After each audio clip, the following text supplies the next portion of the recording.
based on your experiences working in female-led companies, were they better run than male-led companies you've worked with for? So I'm asking specifically companies that you've worked with or for. Were male-led companies run better, or were female-led companies run better? And overwhelmingly, close to 1,000 votes, male-led companies are run better. Only 2% female said female-led companies are run better. Now, the comments is where it got really interesting. So this dude over here says two things about Kevin O'Leary came to mind when I saw this. One is a guy who's worth several $100 million or more. He's in a position to only deal with the top 1% of women-led businesses. So that's true. He said they have 100,000 applications for Shark Tank at the start of the season. They were talking about filming season 7. And of the 100,000, he's only got 44 companies, that he's invested in the last 9 years of doing Dragon's Den and Shark Tank. So not a lot of the companies get money. I mean, most of them, by a very, very strong high margin, get a big fat donut. They get a goose egg. So that's interesting, and that's a very good point. So he's only dealing with the top 1% of women-led businesses. So only the best actually get through. I know there's some they push through for fodder because it would make for good TV, or it's just some batshit crazy sort of pitch that'll do really well, for the ratings. But for the vast majority, they're only sending through, the best-led businesses. So the failures never make it to his doorstep. So his investments don't necessarily represent the median or average women-led business. And 2, judging from how he operates on Shark Tank, I'd be skeptical of if his investments are actually women-led once he becomes an investor. So I'm sure he's not doing, if you're managing 44 companies, if you're filming Shark Tank, if you're constantly doing television interviews, if you're buying and trading watches, he spends a lot of his time down in Miami riding his beach cruiser, up and down the beach sort of thing. He's probably not very involved in all the companies that he's invested in, but he probably has a team that takes care of that for him at this point. So whether they're men or women, I don't know, but he's making a valid point here. He's very controlling and demanding as an investor and likes big ownership stakes.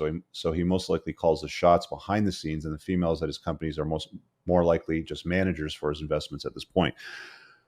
That's a valid point, right? Women will typically defer to high value, strong alpha type males. So if whoever is leading, or whoever's on the board that's helping them lead up and make decisions, sort of thing, they're likely doing a good chunk of the work, whether it's a lot of it or a little bit of it. They're doing a good chunk of the work. I mean, they're offering their advice clearly. So, but at the same time, they're doing the same thing with dudes as well. So clearly, by a wide margin, he seems far happier with female-led companies. This guy here says, the company I work for is a 70-year-old family-owned grocery chain with about $3.5 billion in annual sales. It was ran just fine under the leadership of the founder. His name is Bob. A few years ago, he passed away and left the sole ownership to his only daughter. She proceeded to slice and dice the company to the bone, ripping the spirit of a father's legacy to shreds. She recently sold the entire company of 200-plus California locations to an investment group from Southern California. Hopefully, they'll right the ship and get it pointed in the right direction. One of the things I've noticed about female-led businesses is female entrepreneurs. Okay, from the perspective of men and women and attraction, which is really what pretty much everything boils down to. I think it was Oscar Wilde that said something along the lines of everything in the world's about sex except for sex. Sex is about power. So one of the things I've noticed a lot, when it comes to female-led businesses is how can I put this? I don't want to dox anybody. So they have a habit of getting involved with their employees way more so than men do in male-run businesses. The vast majority of entrepreneurs that I know are dudes, and very few of them get involved, with employees in such a way that's risky. A lot of women, almost all of them, in fact, now that I think about it, have at some point gotten involved with an employee or employees. So interesting thing to note there, and some of the differences, because a lot of the time guys get criticized for, dipping the pen in the company ink sort of thing. But the reality of it is that actually, from my personal experience, an observation, it happens more with women. This guy says had female bosses, and overwhelmingly they were overbearing and stuck to the books, whereas most male bosses were more laid back and keen to a laissez-faire leadership style.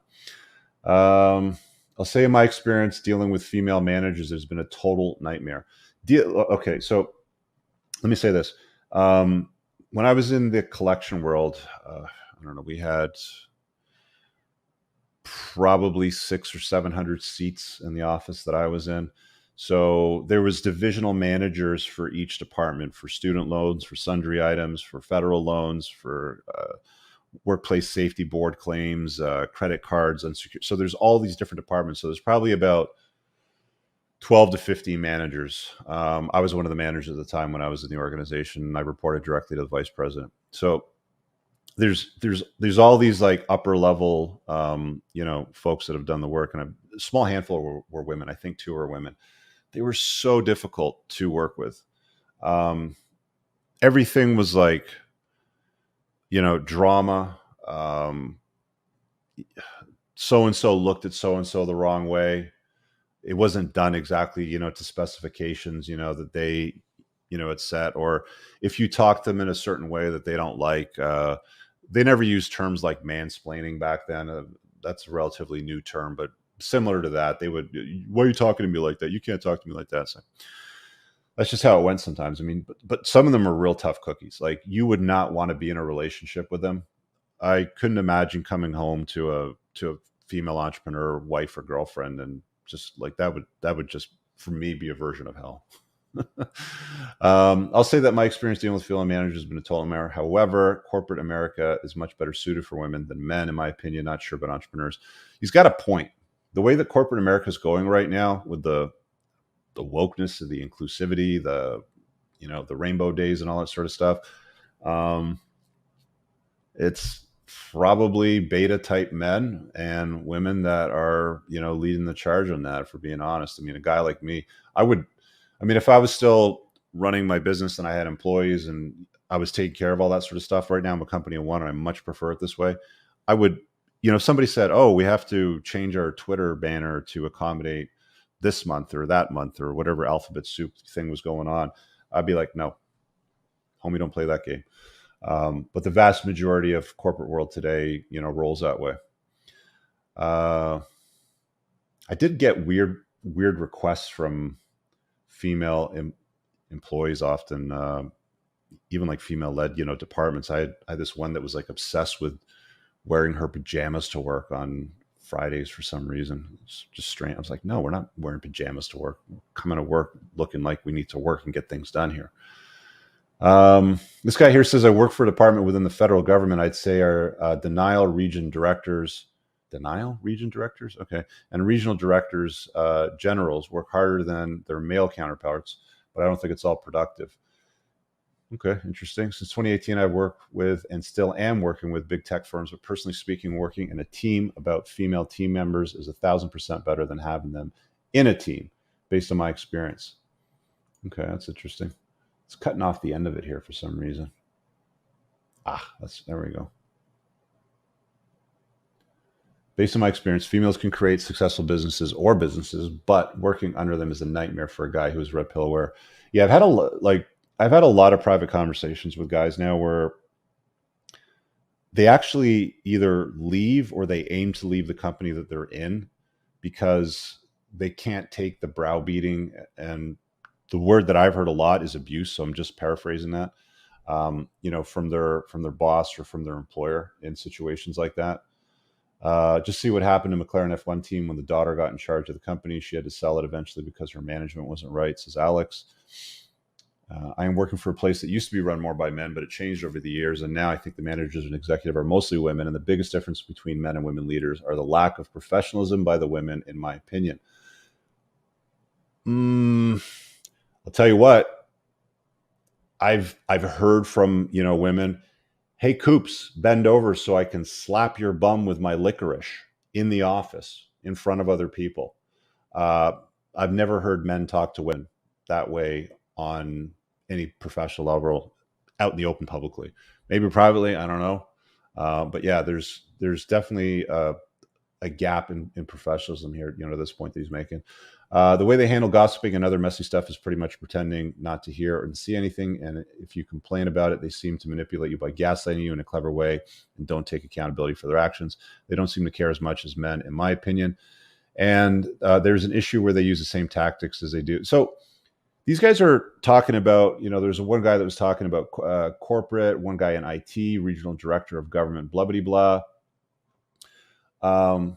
Again, to O'Leary's point, the women that he's investing in are running businesses where they know them like the back of their hands. Cupcakes, dog clothing, electric bicycles, like things that chicks care about.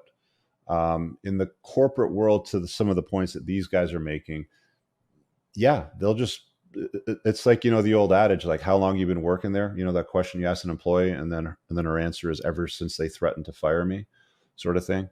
So he's making some points here based on his experience. Let's see what we got here. Depends on the business. Women in positions of power when it comes to construction, engineering, and technology seem to have chips on their shoulders. A lot of guys have mentioned that to me. Majority of them only see these positions due to affirmative action hires and not from rising through ranks, which gives them confidence issues and turns them into complete. I got to expand this over here. For some reason, it keeps cutting that off. Oh, it doesn't even show it to me. Anyway, but yeah, valid point. Just take Amazon and eBay, for example. Amazon was led by Jeff Bezos and eBay was led by Meg Whitman. Now look at their market caps. Haven't worked around a female business, but have had female managers. Okay, nothing too out of the ordinary except for the suicidal cry for help when she sent me pictures of her weapon while she was drunk. Went over and talked about it, and then she propositioned me for sex. I'm assuming when you said her weapon, you're meaning her vajizzle. Aren't there several examples of companies led by females eventually failing? Yeah, who was that chick that got caught up in that government inquiry? That blonde girl. I can't remember her name right now. Yeah, but she did a big number and flopped everything. Okay, here we go. I've worked for female owners more than once, and the BS has always been through the roof. My wife works for a real estate firm owned by a woman and only has women working there. It's a total nightmare. She cannot jump ship yet due to the real estate rules in her state. Crazy. Okay, so yeah, that's a good point. If you've ever dated a chick that's a real estate agent, as I'm sure you have done at some point, you will notice that they do work mostly with women in their office. There was one chick that I dated that it was an all-female office. I think there was something like 18, and all I heard was Becky did this and Jill did that and that bitch and blah blah blah, and I can't believe, and it's like, I don't know how they live with that shit, to be honest with you. But O'Leary's getting better returns, and he seems happy with that. It seems like they're setting more achievable goals and dudes, and that's why it is. So there you have it. Hey guys, I really hope that you enjoyed that short clip. If you did, consider supporting the creation of content by checking out my supplement line. Pinned in the top comment below of this video in the comments, there's a link to the unpluggedalpha.com/shop. When you click through, you'll be able to land over here, and the entire lineup is broken down by category that it performs best in: estrogen metabolism, fat burning, your foundational essentials for health, immune health, performance, and testosterone support. If you check out with coupon code ALPHA10, you'll get 10% off on your first order. There's also the option to use the subscribe and save model, where regular shipments will be sent over to you on a regular basis, and that gives you a little bit of a discount, and your supplement facts are always broken down over here. Thanks for watching. I hope you guys have an awesome day. And again, check out that link. It's pinned in the top comment below in this video. Peace out.